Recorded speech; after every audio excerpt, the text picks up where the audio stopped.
This episode is brought to you by Michelob Ultra, the official beer sponsor of the NBA, who's getting you closer to the game than ever with exclusive prizes. Enter for your chance to win at MichelobUltra.com/courtside. Enjoy responsibly. 2024 Anheuser-Busch Michelob Ultra Light Beer, St. Louis, Missouri. Michelob Ultra registered courtside sweepstakes. No purchase necessary. Open to U.S. residents 21 and up. Begins October 19th, 2023 and ends June 12th, 2024. Multiple entry periods. See official rules at MichelobUltra.com/rules for free entry, entry deadlines, prices, and details. Message and data rates may apply. Void where prohibited. This episode is brought to you by Pepsi Wild Cherry. Pepsi Wild Cherry is bursting with delicious cherry flavor and a sweet, crisp taste that gives you more to go wild for. Getting wild may look different these days, but whether it's opting for a solo Friday binge watch or a big night out, everyone can indulge in their wild side with Pepsi Wild Cherry. Also available in zero sugar. So grab a Pepsi Wild Cherry and get wild. Hello, saver. Whether you're saving for that trip to the tropics or saving for an emergency, now is the time to take advantage of Wells Fargo's savings options. Wells Fargo offers savings accounts that can help you save towards your goals. So, what are you saving for? Visit a Wells Fargo branch or wellsfargo.com/save to open a savings account today. Wells Fargo Bank, N.A., member FDIC.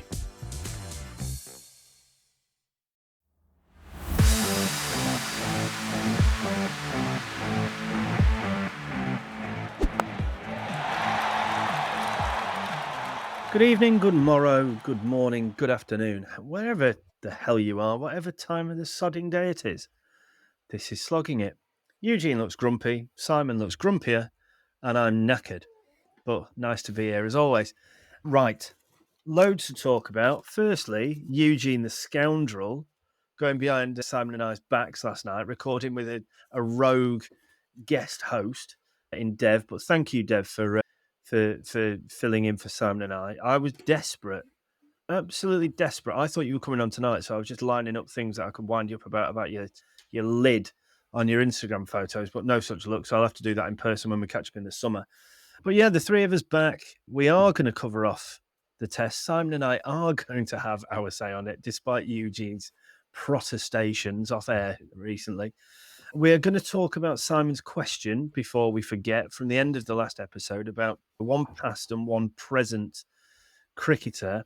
Who would we have as our overseas? We're going to talk about a number of different things, I guess. So, yeah, a bit of an open floor. But firstly, Eugene, how was last night? I haven't listened to it yet. I've only just been alerted to it. But what was it like to deal with another moron? Yeah. The feedback is it's the best episode we've ever done. So, no, I'm joking. Was that feedback? I mean, you're getting sacked, Johnny. It was feedback from Devon and my. No. No, it was good. It was good. It was nice for Dev to step in and have a chat with me. Like I said, we just wanted to give a basic view. We try and do that and cover it straight after the test as it's fresh. Obviously, you guys will have your say tonight, and it'll be interesting to hear your opinions, seeing as you haven't listened to what we spoke about. But yeah, it was good. It was good. And yeah, looking forward to talking about my past player specifically that I'd like to have as my overseas. Interesting. Robbo, well? I'm all right, mate, yeah. A pleasant weekend. Not what you said to me on the phone earlier. Oh, anyway, moving on. Got him. Right, so were these overseas players then? What are we going to do? Brilliant. Right, sorry, that's an early grenade thrown into the mix by me on this week's episode. Right, yes, look, come on. The question was, Simon. Yes, it was one past, one present player to be the overseas player for your cricket club. Okay. Who would you choose? Jono, you've had a bit more notification. Eugene's going to go first. I can go first, yeah. So my past player that I would have loved to play cricket and watch play cricket and have play as my overseas is Gary Kirsten. He was somebody that I absolutely loved watching play cricket. Very, very inspiring, almost a 360 player. Really. What, off all edges of the bat? That, ladies and gentlemen, is the roguish. I know he's South African, but fuck me, that is left field. For all the South Africans you could have picked, there's literally like a plethora of exciting. I mean, I can't believe you've got past AB de Villiers for a start if you're going to pick a South African. But then you've gone Jacques Kallis. No, arguably the greatest cricketer of all time, and loves a beer. More at what point? You've then gone Sean Pollock. No. I mean, Paul Adams might have been a better shout than Gary Bleeding Kirsten. What, the I boy tell with you the what. fucking bag? I tell you what, I am absolutely getting lambasted here without hearing anybody else's opinion just yet. So shall we move on? All right, so Gary Kirsten. What's he offering with a ball? What's he offering? Oh, didn't give a shit. He was a batsman. He didn't have the ball. A gritty top order left-hander from memory. 189 in a World Cup game. Right. Fair play. I mean, hashtag You stats. picked the one opportunity he took to play a shot, which is Okay. On uncovered pitches in the UAE, where Alan Donald bumped that guy without a lid. Uncovered pitches in the UAE. No He one didn't. not in UAE. I mean, I imagine it's he pretty played dry 1961. there. Crikey. If you just said an uncovered pitch in Wigan, then I might have had a bit of sympathy for you. An uncovered pitch in the UAE, for crying out loud. I Right. don't even think it was in the UAE. I just know that he scored 189 against him. It's the same game that Alan Donald bumped that guy without a lid. He wasn't even the most exciting part of that game. Oh, dearie me. No. Alan Right, Donald headed telling a ball bloke, four. you need to put a helmet on. I'm quite quick was probably the best part of that. Anyway. I'm kind of at a loss for words. I'm on it, if I'm honest. Because it's so good you can't think of yours? No. I mean, look, I had a few thoughts. South Africans obviously were Jacques Were Kallis. any of them Gary Kirsten? No. No, they weren't. My two South Africans would have been Jacques Kallis and AB de Villiers. Then I started thinking, okay, like, I love watching like genuinely fast bowling. But then I remembered that had he have played in my team, I would have had to face him in the net. So, I'm not all about that. So I very quickly moved away from super quick bowling, and so I landed on one who offered with bat and with ball, and other than a pretty famous catch in 2005 that he put down, didn't seem to drop many at first grab. So my past cricketer would be none other than the legend that is S.K. Warne. Good one. And No, that's just for Eugene, the bar Eugene. Eugene, just for clarification and for the record, that's a fucking solid pick. It's a predictable pick. Yeah. The question Because wasn't it's pick good. the most fucking left field cricketer that's ever played the game and say him as your favourite ever bloke. Oh no, I can go worse than that. I can go Adrian Capo if I really want to. I mean, That must be the lesser known of the Kirsten cousins or something. I mean, Christ almighty. I thought Now, you were going to say Simon- that Richardson fella they used to open the bat for New Zealand. Hey, great noise when he had got cramp, though. Great noise. I mean, he had batted for 4 weeks and was still only on 11. Yeah. Another rogue pick, almost as rogue as Gary Kirsten, would be 2 Meter Peter. Do you remember Peter Yes. from New Zealand a few years ago? What was his name? Was it Fulton? Peter Fulton? Peter Fulton. Yeah. That's it. Yeah. 2 Meter Great Peter. shout. Great shout. Oh, dearie me. I Right. love that.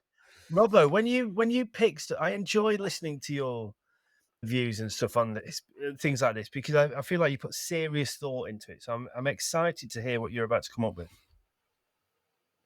Well, my initial thought was to go down what is, for me, is the greatest player that's ever walked the planet, and that's Jacques Kallis, because he would absolutely take the piss out of club cricket. Likes a beer, probably be half decent around the lads. Probably be half decent round the I lasses. was like, yeah, okay. Well, the one that I've gone for is better. And then you make your way through like your idols growing up, don't you? So it's like, right, would I go for a Warne? Would I go for a McGraw? Would I go for a Brett Lee type of person? Brett Lee would be useful in club cricket. Another person I went that was left field, however, he used it if we were picking our imaginary team and you and him were in it, batting up top of the order, the front pad would take a beating, and that's Shane Watson, because he would have been a fine club player. He would, yeah. However, and then you've obviously got a lot of the older guys. I mean, you want to go back to like a Sobers, someone like that, where you didn't start, he didn't want to take part in a game unless he'd been out till 2 a.m, which from a club point of view, imagine the funds going over the bar. Yeah, like, that's all you've got, I think. You know, there's multiple facets for this, and this is why this person has won. Christopher Henry Gale. Yes. Yeah, some ropey off. He wouldn't practice. Mucky off Taj. Wouldn't practice. Would just sit in the bar, merrily funding his own being there. I reckon you could pay the man 50 grand for the summer, which is an extortionate amount for a club pro, and the club would still make money. Unbelievable, like, just unbelievable around the team. Likes a drink, hits it. I don't think there's a club ground in the world where he couldn't get a 25 run shot. Because I mean, there'd be people 3 streets away on some of these grounds in North Notts that are complaining that the ball's hitting the garage. I think he would be fantastic. And as a bowler, he would be a fine person to have at slip. As a bowler, I had a lot of catches dropped off him at slip, I think. And even if he did drop him, he'd look freaking amazing dropping it. He would. The only danger, I think, with someone like Christopher Henry is from a safeguarding perspective. If he had a loose pair of shorts on in the bar, there could be all kinds of trouble made. You know, and there would be there'd be divorces left, right, and centre. You imagine the scandal. Can you imagine the year after, though, the nights out you'd be able to have with the lads? Because you'd all be single. Yeah. I mean, it'd have to be every alternate weekend. You'd have to organise the fixtures to be. You'd have to all arrange to have the kids on one weekend, and then the next weekend was free for cricket. But you would have an unbelievable. 2 years would be sensational. He'd have a good time. He'd just be collecting a harem. He'd collect a harem every year in club cricket, wouldn't he? He'd just disappear back to Jamaica with like another 36 new wives from whichever cricket club he'd played at, particularly year. It'd be like a weird cult that doesn't end up in mass murder. I can't think of I don't know. I mean, it could be referred to as mass murder. Is it murder? Is it murder if it's consensual? I think you guys have gone the wrong route here, because after year 1 in your clubs, you are going to have to rebuild, because there is going to be some rebuilding that's going to have to take place. That's for damn sure. You say rebuilding. Gale would have taken everyone home. Shane Warne would have pretty much made sure that everyone was single too and drunk everybody. Gary Kirsten. Peter Kirsten. We've changed it up again. Even further. We've Gary Kirsten. The great thing about Warne and Gale is, if they nick everybody's misses, all of a sudden, all the lads are then free to play as much cricket as they want without having to worry about being told that you're not allowed out on a Saturday. Look what's happened to me. I've been forced into retirement, for crying out loud. If Christopher Gale had played for Papelwit last week, I'd have been rid of Lisa.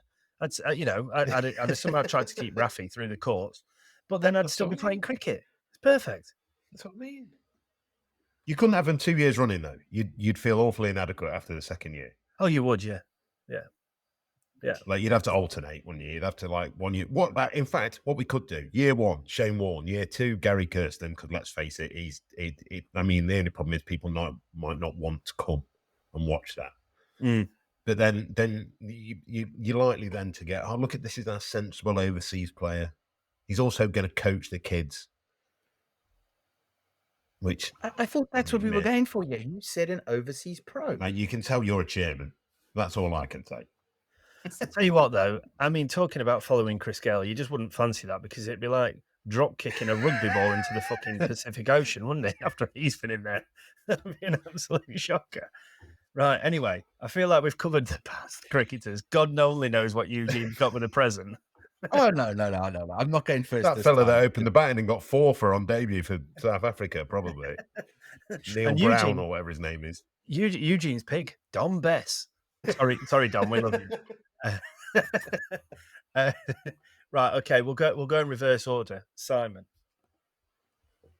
Oh, you see, this is a more tough one. Because I think the problem is in world cricket at the minute, there's not that many like out and out flying characters that you'd say, right, bring in. It'd just be an absolute. Ironically, I think one of the best pros that you could have at the minute is probably Mark Wood, because I think it'd just be fun. It'd be a lot of fun. Yeah, hashtag scared. I'm not netting. I am not netting. I didn't net when I played club cricket anyway, so there's no that's flat out just not happening.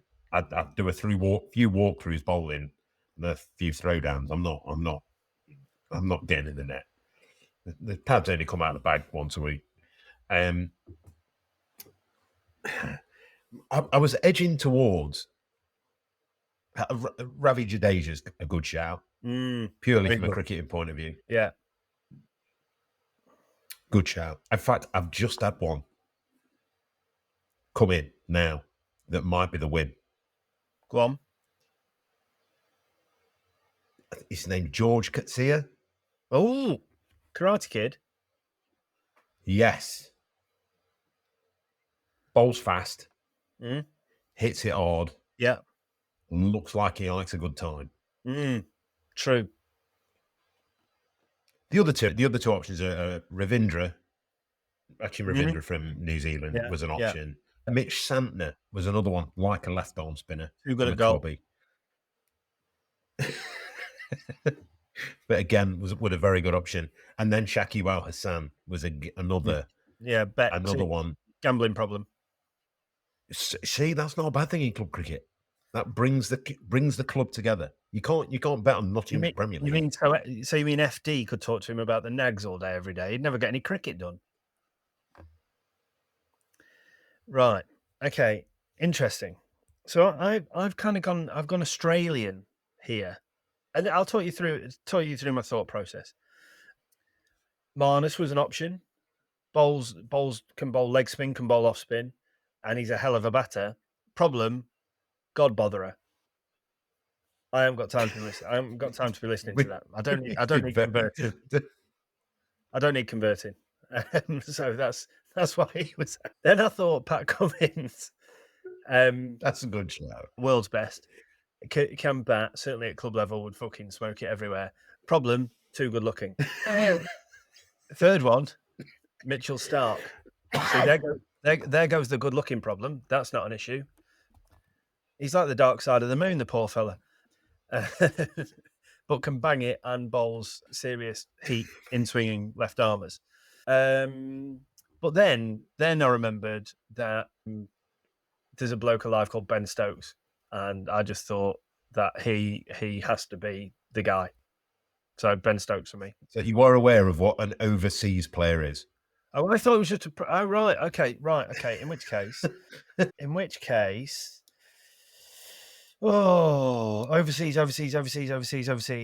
Ravi Jadeja's good, but nah. Who do I like? I like, because he bowls a bit like me, Daryl Mitchell. Oh, that's a good shout. Yeah. Bowls, bats, grabs it. Yeah. Like that. Very good choice. What you go for? You guys. If he says Dwayne Pretorius here, then I'm going to fall off my chair, because he is the only club cricketer I've ever known actually play international cricket. He is wank. Isn't that the other way around? Yeah. I mean, I went slightly differently. I thought about things like Kane Williamson. You know, he would have been good. Muhammad Nabi, maybe. You know, somebody that's up there. I've seen him face club bowling. No bar revenue. Marco Janssen was another one that I was thinking about. So his brother, funnily enough, was supposed to be Cogney's overseas last year, but then went to have a net bowling contract in the IPL instead. He's called Dwayne, I think, or Dwan. Yeah, Dwan. Yeah. However, I've settled on the man that likes going to concerts and falling over in Glenn Maxwell. Oh yeah, no, that's a great shout. Eugene, I didn't think it was possible, but you've rescued yourself because you've literally gone from 0 to hero. Oh, my thought process was you can have a super solid overseas in year one, build the junior section, get everybody in, and then bring the money and win the Premier League. Then with ruin them. them all. Yeah. Absolutely ruin them all. Yeah. This is how to do it, and next year we'll show you how to not do it. Yeah. This is how to. I reckon he could play. Oh, He could play an entire year of club cricket without actually moving his feet ever and score 2,000 runs. comfortably. Yeah. Comfortably. I mean, he got 200 in one fixture in a World Cup game without moving his feet. So there could be some records broken there. Yes, there could. Yeah. Right. Wollerton might struggle. Well done, chaps. Well, half well done, Eugene.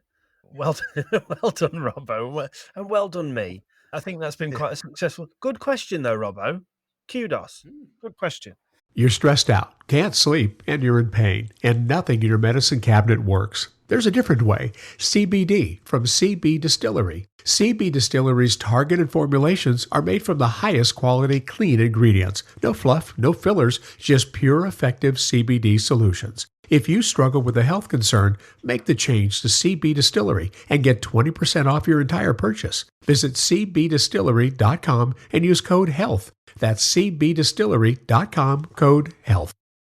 You're stressed out, can't sleep, and you're in pain, and nothing in your medicine cabinet works. There's a different way. CBD from CB Distillery. CB Distillery's targeted formulations are made from the highest quality clean ingredients. No fluff, no fillers, just pure effective CBD solutions. If you struggle with a health concern, make the change to CB Distillery and get 20% off your entire purchase. Visit cbdistillery.com and use code HEALTH. That's cbdistillery.com, code HEALTH.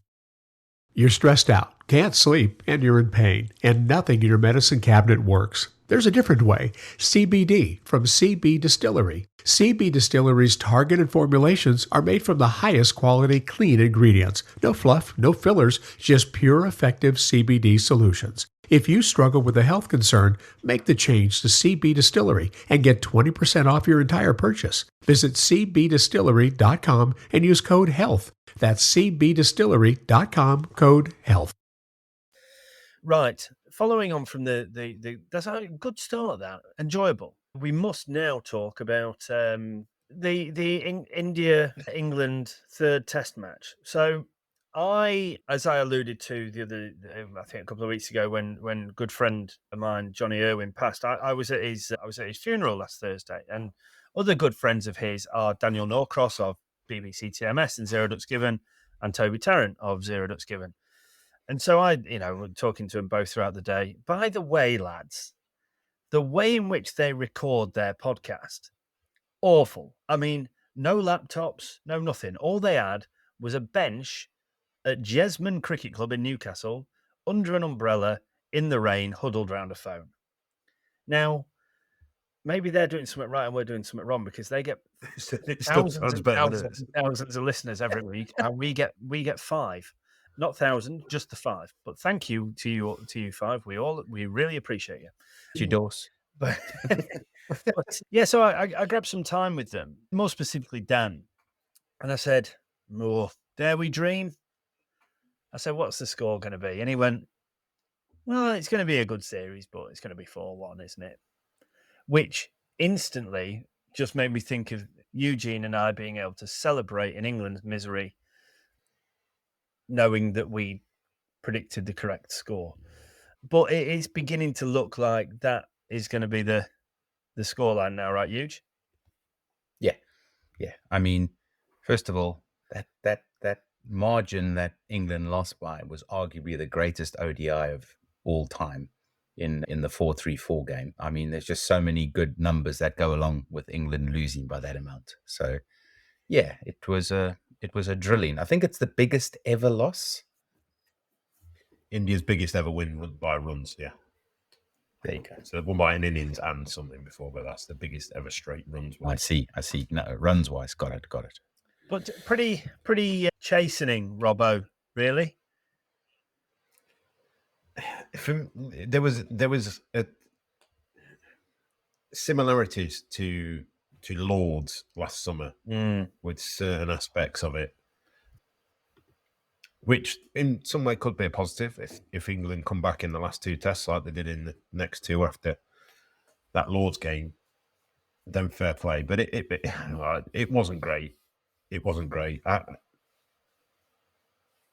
For me, there was one very, very funny bit, which was when Ravi Jadeja, which is ironically why I ended up not picking him as my overseas player currently, because he absolutely barbecued the debutant in the fixture. That's both sides. He threw the grill at him. It was that bad. And then gets 100 off the next ball and celebrates like he's just the second coming of Christ or whichever God, whatever it is you worship, and however many times they've come to the planet. I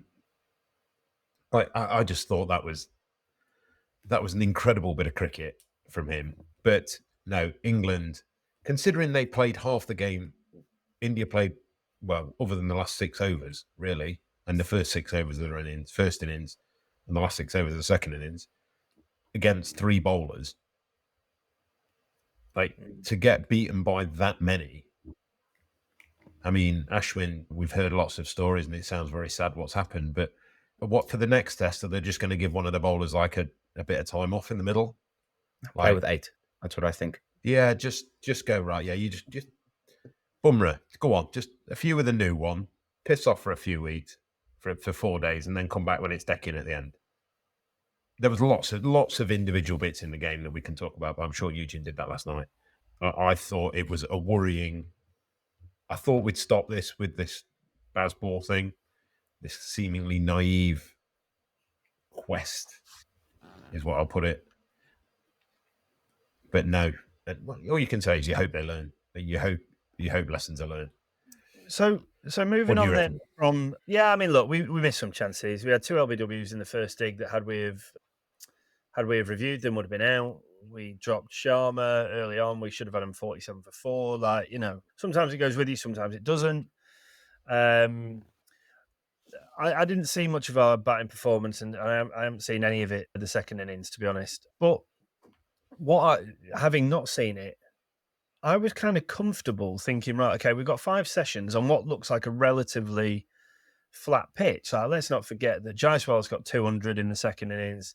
Their batting card, fucking Kuldeep Yadav got 20 odd. Like, how difficult can it be?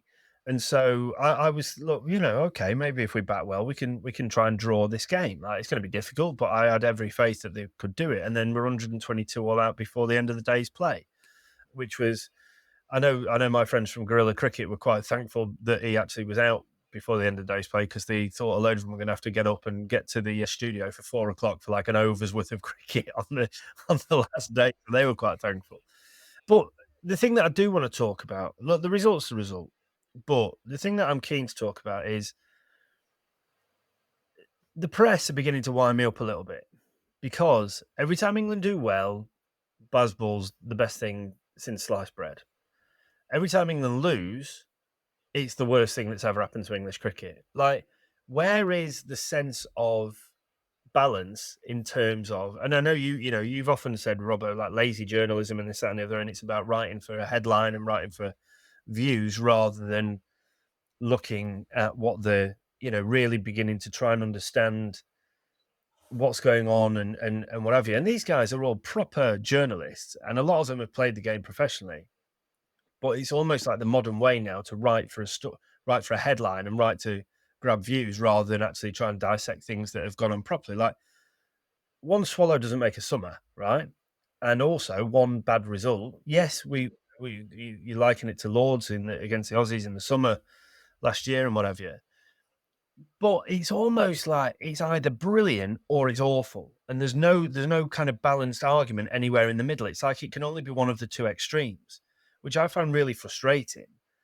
And I just think, look, fair enough. They are still learning. They've given us 2 years of some of the best cricket that we've ever experienced as England cricket fans.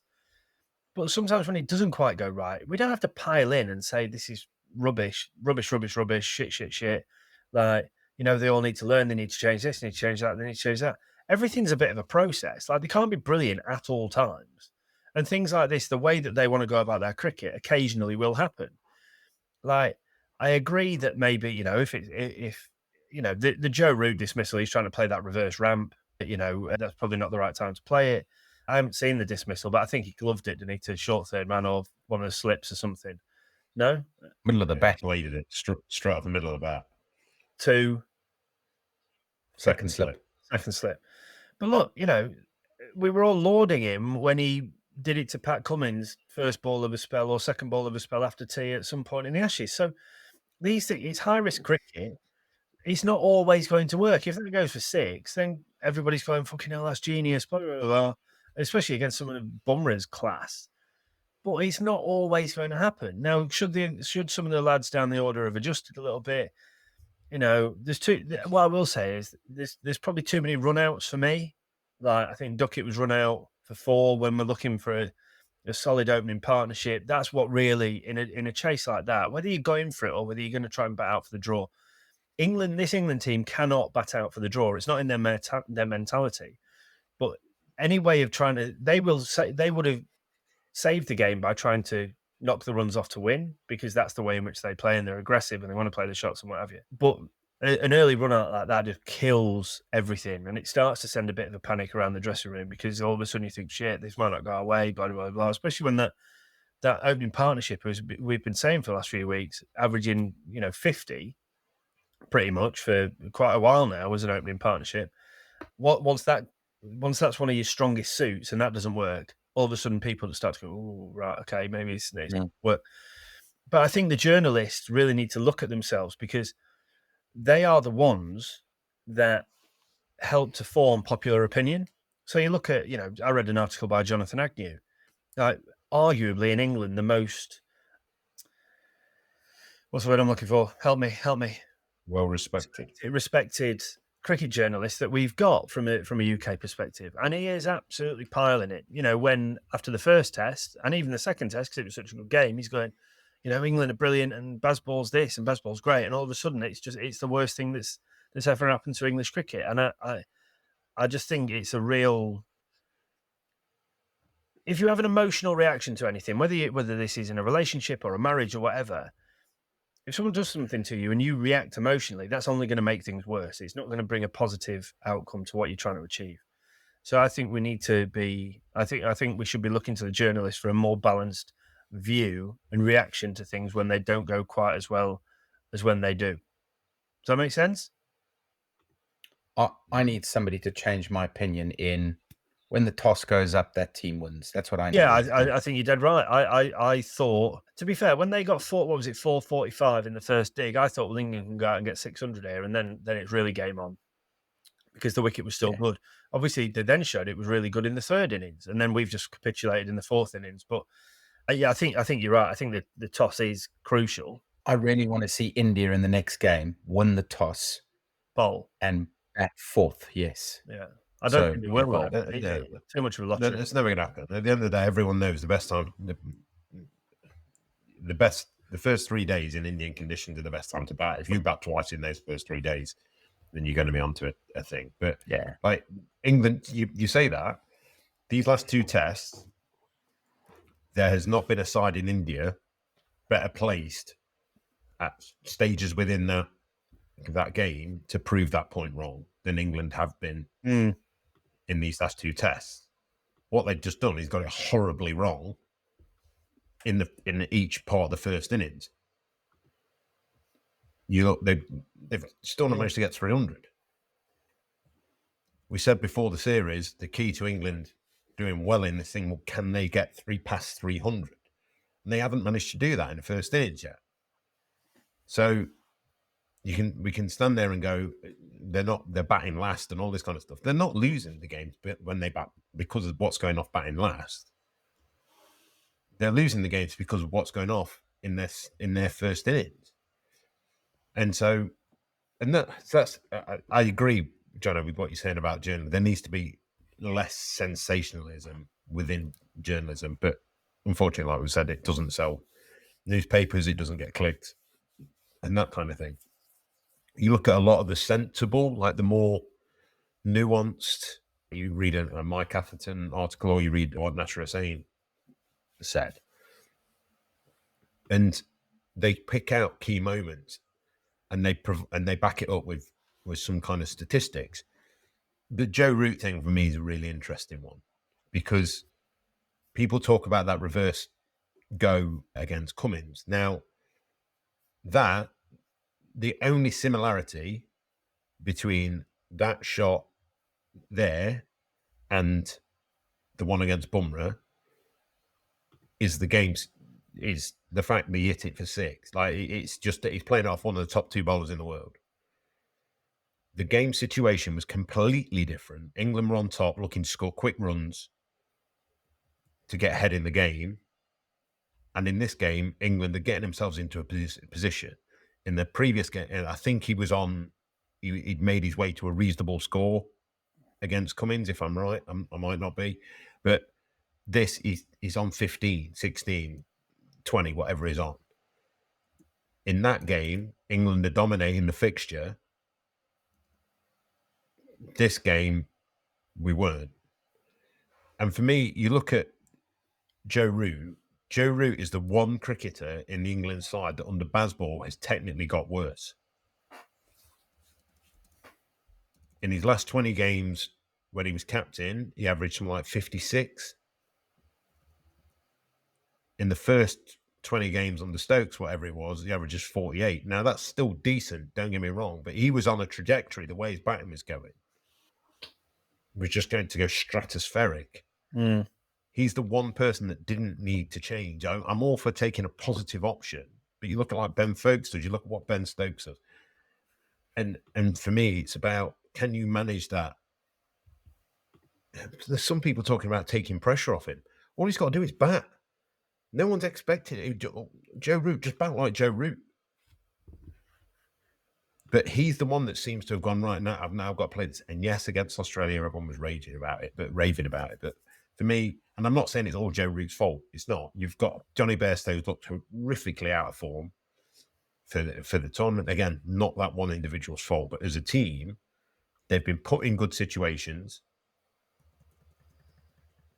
by the opening pair, by Pope, and they fucked it. Mm. And that, for me, you can't, as a brand, you can't keep saying the brand of cricket. We're playing this brand of cricket. We're playing this brand of cricket. When, yeah, fine, I get that. I'm all for that. But you've got to learn lessons.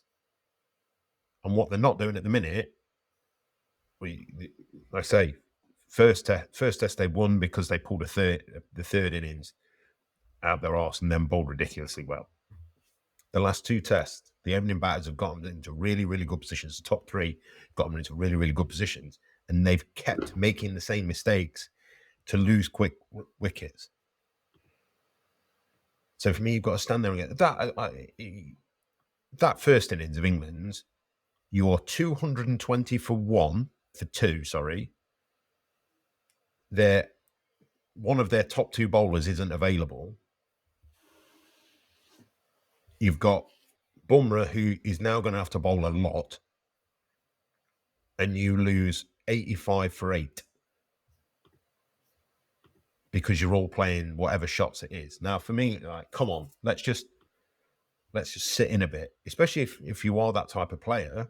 Let's sit in a bit and let's do that. And hindsight's an easy thing to say. It's an easy way to say that, but I just think they got it wrong, and they've now got it wrong 3, 4, 5 times. Which for me, you started to give people an excuse to jump at you. Also on Bairstow has now got more test ducks against India than anybody else. Second place, Danesh Canaria. So it was obviously a hell of a batter. Said no one ever. Chris Martin obviously didn't play against them a lot then. Yeah. I have a little stat for you. Go on. Joe Root has bowled more overs than he scored runs in this series. I did see a stat. I did see something come out about Joe. It was pulled from last summer when he talking about the reverse ramp, and he says I average more with that than I do with the forward defence, and I've got out plenty of times playing the forward defence. Yeah, I saw that too. And yeah, look, I agree. He was probably the one batter who probably should have looked to expand his game a fraction, but didn't need the overhaul. Let's say that some of the other, he didn't need as much work, with that 56 average, as you say, in the last 20 tests or whatever, as captain than maybe others did. But he's kind of probably been swept along with it a little bit, and so but he's a good enough player to figure it That's out. So. Right, moving on. What else is coming up in the cricketing future then? Obviously, England are in India playing at the minute. There's a few other Mickey Mouse Test series coming up. But, John, I understand you've got some interesting Woodstock news. We have. Yes, indeed, Simon, we do. Yeah, really exciting time for Woodstock, actually, the minute. Wednesday will see us release our third generation of Woodstock stickers, which is really exciting. We're taking a bit of a different view as a business. We've gotten rid of all of our professionals, which is a business decision. We just looked at it and didn't see any value, really. We've worked with some fantastic professionals over a number of years, but actually the return on that investment just didn't really show anything for us. So we've decided to go down a completely different route. We have approached the top run scorer in every single Premier League around England and Wales, and have had agreement with 15, 16 of those boys to become Woodstock ambassadors, which is phenomenal. As I say, the Woodstock stickers are going to launch on Wednesday this week, which should be the day that this drops, Eugene, I would think. So check us out on socials. It'll be all over Instagram, Facebook, etc. But again, kind of following on from what I just said about trying to do things differently. So we've got 7 new sticker colorways, and almost with 2 stories, really. So a lot of people have always assumed that there must be a link between Woodstock, Bat Company, and the Woodstock Festival, the old school 1969 incredibly famous festival. The less said about the one in early 2000s, the better, I think, having watched the documentary. But there was no link. It was just, it was a Woodstock is in a stock of wood or whatever.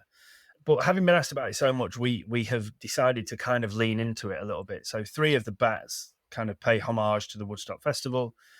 One's called the Icon, which is centered around Jimi Hendrix. One's called the Starman, which is centered around David Bowie. And then we've got another one called the Headliner, with the imagery for that is kind of like the pyramid stage at Glastonbury, which we're really excited about, all in different colorways. But the thing that we're most probably excited to announce is we've got 4 sticker colorways, if you like, that are working with charities. So we've got the Lord's Taverners, who obviously we do a lot of work with from the podcast, the Bob Willis Fund, who we obviously raised money for alongside the Taverners when we did the walk around the Ashes grounds last year, the Woodland Trust, who we're going to be doing a lot of kind of sustainability work with, planting trees, etc. And then we've got a local charity to us here in Nottinghamshire called the Lashes Foundation. A young girl called Evie Jane Wilson passed away a couple of years ago now, but she was all about kind of helping in the community. And so what the Lashes Foundation is really look to help people that are struggling in the local community. So the bats, the Evie Jane is the one for Lashes Foundation. The Protector is about protecting the planet, and that's with the Woodland Trust. The Taverner, obviously, and then the Dylan, because Bob Willis's massive hero was Bob Dylan. So he actually changed his name to Bob Dylan Willis. And so, having worked with the family, they actually decided on the name, the Dylan. The image on there is the iconic image from the Bob Willis Fund. But the most exciting thing, I guess, to announce is the fact that 2.5% of the value of any bat sold with any of those 4 stickers goes directly back to the charity. So, and not only by buying Woodstock bats and equipment, are you getting access to the best bats available on the market, as proven by gear test results over the last 15 years, but you're also helping 4 absolutely amazing charities continue to do the invaluable work that they're set up to do. So just a little thing for us to kind of be able to give back, which is really, really cool. So that's one thing. And then the second... Sorry, before you carry on there, mate, we normally give you a lot of shit about this stuff, and, sponsoring the podcast, that is epic. I can honestly say that is awesome. Yeah, I mean, look, we just want to try and, if you think on a £600 cricket bat, that's 15 quid. So, if we sell 100 of each profile, then we've got 1,500 quid to give to these 4 charities. So, absolutely. And we're really excited about it. I own Woodstock because I love the game. Like these lads will tell you, anybody who's listening, that I'm a proper cricket tragic. I'm a proper badger, and I do it because not because I'm interested in being rich or whatever. I'd rather give away whatever I can. Like, I just do it because I love the game, which is what really drives me to get up and go to work every day. So thank you, that's very kind. The other really cool thing, we've got two other cool things. One that I can't talk about just yet, but the second one is we're launching a product called Wood Restock. So you think about the ICEC report that came out last year about how cricket's elitist and inaccessible to people, especially given the times that we're facing. You know, the country's just got into recession, times are hard for people. There's a huge amount of sustainability work that we're trying to do, and we know that the numbers around wastage within cricket are massive in terms of the amount of stuff that goes to landfill or bats that just end up at the back of garages or in lofts or whatever, and never to see the light of day again. And so we had a look at our business, and we understand that we're quite price prohibitive for some people. So as a cheapest junior bat's 195 quid, cheapest senior bat's 350 quid.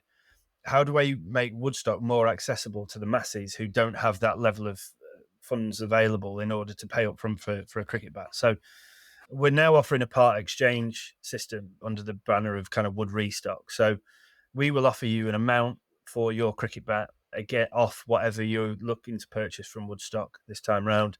We will then fully refurbish that cricket bat. It will come back looking like brand new, and then we will sell that back to the market at zero profit.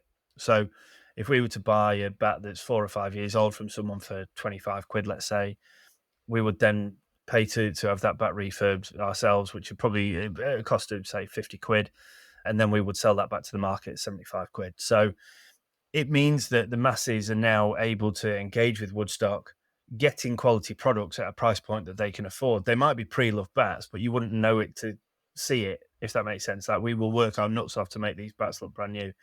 And so it means that people can go out and use products that may otherwise cost 400, 500, 600 quid, but are accessible at 50, 75, 100, 125 quid. And that's a more palatable price point for people. So we want Woodstock to be about the game and about people who love the game. You know, we're very, very fortunate now to have a group of investors behind the business that allow us to do these really cool things. And I'm really, really proud to be the guy that fronts it and to be able to come up with these really cool ideas that I know can help a lot of people. And so, yeah, it really, this winter, while we've been planning all these things, it's given me a huge amount of joy and satisfaction to be able to bring these things to the table on behalf of cricketers everywhere. Mate, again, well done. I mean, yeah, awesome work. We can talk about other things, but that's, we'll talk about more at the end of the month. Oh yeah, the end of the month. That's really cool. That's the biggie. That's the biggie. I mean, that is like so left field. Yeah. I really can't wait to share that with people, because I think that is launching that. I think will be my proudest ever Woodstock moment. Just knowing how many people that's got the ability to help. Yeah, the brand is redefining, I think, the way that people will look at cricket, irrespective of, what people may think of different brands and vendors. I think what you guys are doing here, and I'm not biased because I happen to use Woodstock. Just hearing and seeing what you've done over the past, it's probably 5 months that you've been working on this, probably maybe longer, but I've only seen 5 months of it. And I genuinely only found out about the stickers today when you showed me. I'd known about the other two things, specifically the Wood Restock. I think that's a great initiative, and obviously know about what's coming at the end of the month. So yeah, epic work. Thank you. Well, stay tuned, guys. Yeah, obviously you'll hear it here first on Slogging It, and then, but yeah, just like proud, and it's nice to be able to give something back. And I'm in a very fortunate position. Not mainly not because of myself so much, but I've got these investors who are backing me into these things because they want to give back to people and give back to the game. We're not about take charging £1,000 for a bat and none of that. We're not interested in that. We run Woodstock and own Woodstock because we love the game and want to improve the game and improve people's access to the game. So yeah, it's just a really cool feeling, to be honest, to be able to offer these things to people. Awesome. In other news, have you guys seen what's happening in South Africa at the over 40s World Cup? Yeah, I know 3/4 of the teams are playing. Yeah, we've both got friends out there, haven't we? Yeah. I know Australia beat the US, not Canada. No, the US. Other than that, I don't know. I know England beat Zimbabwe today with them. England beat Zimbabwe. I think so. Yeah. Nice. Yeah. I think it was Nice. Zimbabwe. I saw Nick Batty in Compton. I mean, that England side just looks Ridiculous, mate. Yeah.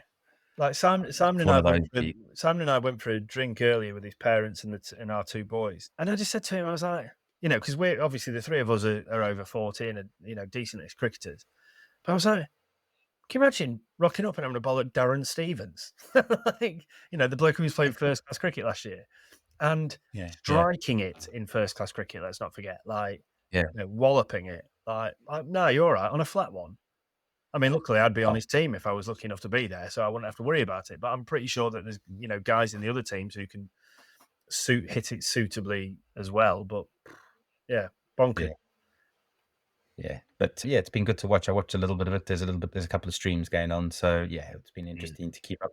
And then also, a few of our friends are out in Barbados playing in the LMS Masters. We've been keeping a little bit of a track on. I must say, that looks very nice to be in. Not necessarily the cricket, just the weather, the place. The wickets don't look wonderful, I'll be honest, but dusty. It could be in India, right? It could be. Well, talking of India, another bloke I must give a shout out to is someone that, you've met him, Eugene, because we played in a golf day last year, and Simon knows him from Papawick.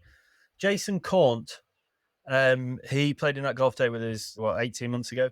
He's out in India at the minute, representing England over 60s. In their World Cup. So, Jason, he's been texting me and stuff, and I've got a live stream to... I think they played against New Zealand today, actually. I'll need to check in with how they went on. But, yeah, Jace, proud of you, mate.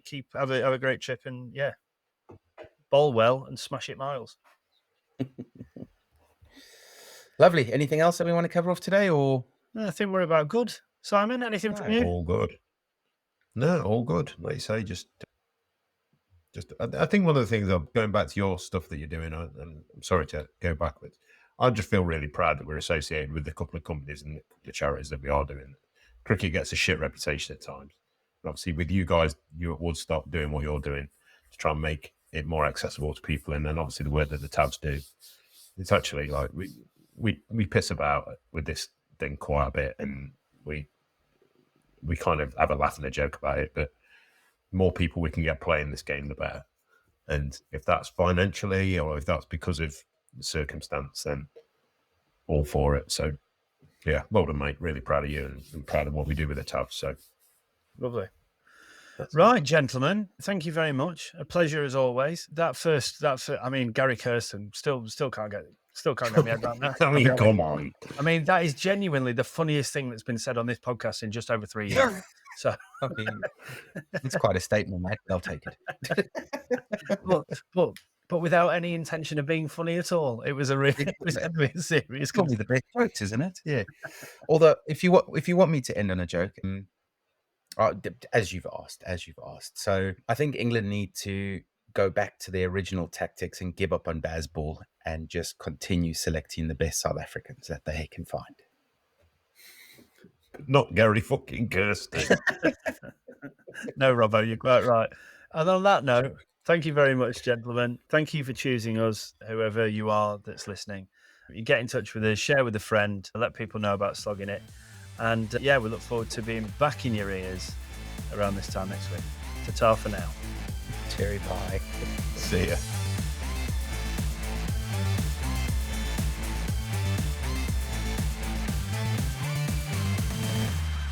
Sports Social Podcast Network.